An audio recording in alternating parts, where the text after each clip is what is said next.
तो hello friends, आ गए हैं हम अपने नए चैप्टर के साथ अ बेकर फ्रॉम गोवा, जिसको नरेटर लूसियो रॉड्रिक्स ने लिखा है। ये हमारे इंग्लिश के chapter number 5 glimpses of India का फर्स्ट पार्ट है। आइए तो अब इसकी हम समरी देख लेते हैं। तो दोस्तों, समरी में लूसियो रॉड्रिक्स हमें नरेट करते हैं कि गोवन विलेज के अंदर में आज भी जो बेकर है, जो ट्रेडिशनल बेकर्स होते हैं, जो ब्रेड को बनाने का काम करते हैं, ये एक इम्पॉर्टेंट प्लेस ऑक्यूपाई करते हैं। ये बताते हैं कि ऐसे गोवन विलेज के बेकर्स को यहाँ पे पेडर बोला जाता है। पेडर बोला जाता है, ठीक है। और इन सोसाइटी के अंदर में इनका आज भी इम्पॉर्टेंट प्लेस रहा है। ये बताते हैं कि पोर्तुगीज़ के जाने के बाद भी ये पोर्तुगीज़ ट्रेडिशन आज भी इस स्टेट के अंदर में एग्जिस्ट करती है। ट्रेडिशनल केक्स और ब्रेड्स का आज के टाइम पे भी इंपॉर्टेंट ओकेजन्स और फेस्टिवल में बहुत ही ज़्यादा इंपॉर्टेंस है। इसके अलावा ये गोवन कल्चर के एक इम्पॉर्टेंट एस्पेक्ट को बताते हैं। आइए अब नेक्स्ट स्लाइड पे चलते हैं। तो आपके ईज के लिए मैंने इस चैप्टर को भी कुछ अलग अलग सेक्शंस में डिवाइड किया है। हम एक एक करके इन सेक्शंस को पढ़ते जाएंगे और धीरे धीरे हमारा चैप्टर का समरी कंप्लीट हो जाएगा। तो पहला सेक्शन बता रहा है the old Portuguese days in Goa. तो इस पहले सेक्शन में नरेटर अपने ओल्ड डेज को याद कर रहे हैं जब वो बचपन में गोवा में रहा करते थे। वो बता रहे हैं कि किस तरीके से पोर्तुगीज और उनके फेमस लोव्स ऑफ ब्रेड बहुत ज़्यादा फेमस है। यहाँ पे लोव्स ऑफ ब्रेड का मतलब होता है ब्रेड का पीस। ब्रेड का पीस जो हमें दुकान से मिलता है, जो कटा नहीं होता है, उसी ब्रेड के पीस को लोव्स बोला जाता है। तो यहाँ पे पोर्तुगीज़ ने तो गोवा बहुत टाइम पहले छोड़ दिया, लेकिन जो ट्रेडिशनल बेकर्स थे वो आज भी अपने फर्नेसेस में ब्रेड का प्रोडक्शन करते हैं। वो आज भी वहीं पे रहते हैं और ब्रेड का प्रोडक्शन करके एक इम्पॉर्टेंट बिजनेस को आगे चला रहे हैं। तो आगे बताया गया है कि जो भी माइजर्स है, मोल्डर्स है, मोल्डर्स मतलब जहाँ पे ब्रेड को शेप दिया दिया जाता है, तो वो जो सांचे होते हैं उन्हें हम मोल्डर्स बोलते हैं। तो आज भी जो माइजर्स है, मोल्डर्स है, और जो लोग जो ब्रेड को बेक किया करते थे, जो इन लोग्स को बनाया करते थे, वो आज भी अपने बिजनेस को आगे कंटिन्यू कर रहे हैं। जिनका भी फैमिली प्रोफेशन बेकिंग रहा है, आज उनके बेटे उनके फादर के बाद में अपने फैमिली बिजनेस को संभाल रहे हैं। आज भी गोवा के कुछ अलग अलग प्लेसेस पे बेकर के बाम्बू का साउंड सुबह सुबह सुनाई दिया करता है। इसके अलावा आज भी बेकर्स को गोवा के अंदर में पैडर ही पुकारा जाता है। तो आइए नेक्स्ट सेक्शन में अब आगे हम लोग देखते हैं कि बेकर और नरेटर्स के चाइल्डहुड के बीच में कौन कौन सी बातें हुई थी।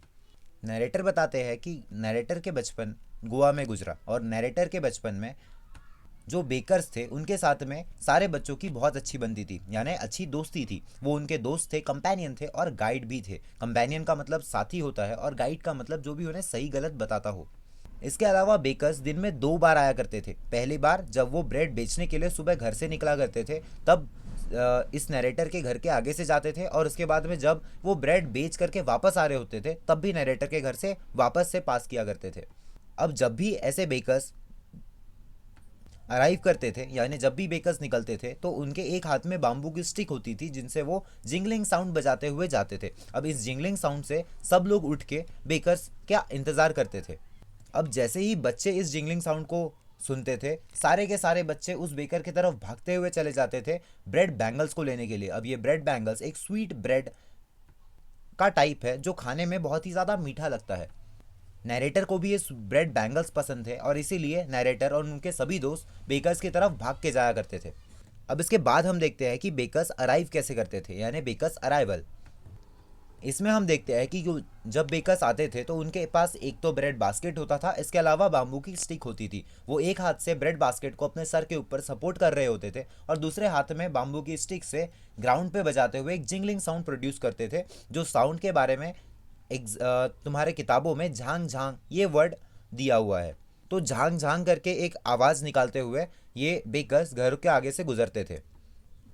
अब जब भी ये बेकर्स घरों के आगे से गुजरते थे तो ये घरों की लेडीज़ को ग्रीट किया करते थे। सुबह जाते टाइम गुड मॉर्निंग बोलते थे, शाम को आते टाइम गुड इवनिंग के साथ में ग्रीटिंग्स देते थे।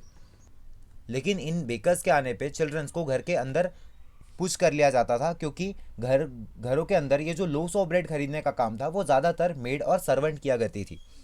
लेकिन बच्चे तो बच्चे रहे, बच्चे कहीं ना कहीं से उन बास्केट्स तक पहुंचने का के लिए रास्ता निकाल ही लिया करते थे। ऑथर को आज भी वो स्वीट फ्रेग्रेंस याद है जो ब्रेड से आया करती थी।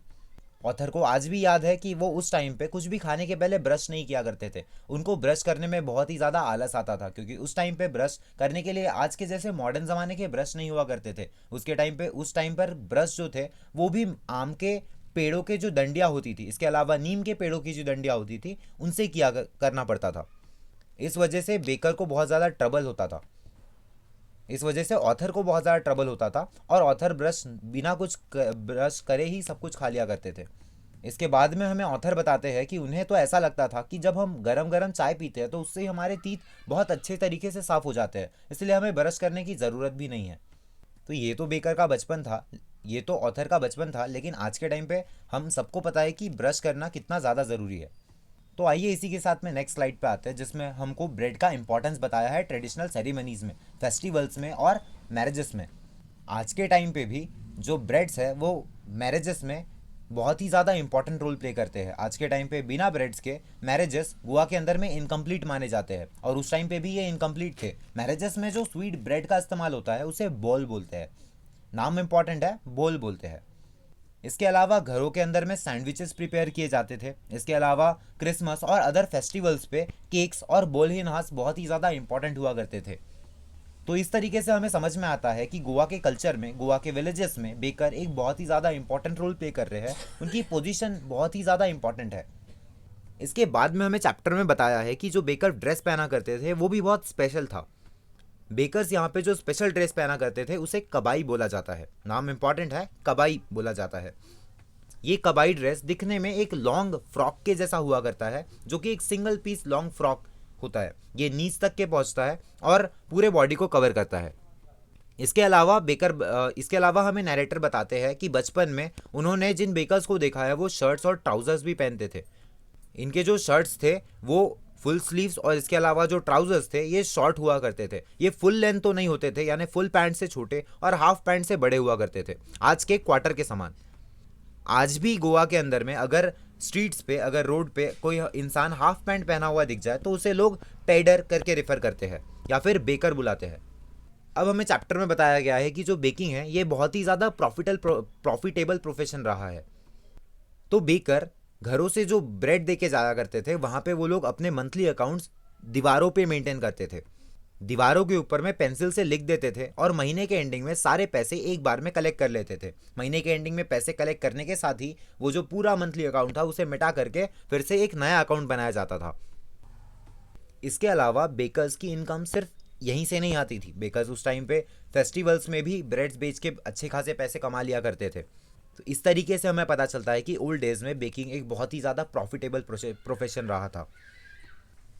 चैप्टर में बताया गया है कि बेकर्स के फैमिली में जो सर्वेंट्स काम करते थे वो भी बहुत ज़्यादा हैप्पी और प्रॉस्परस रहते थे।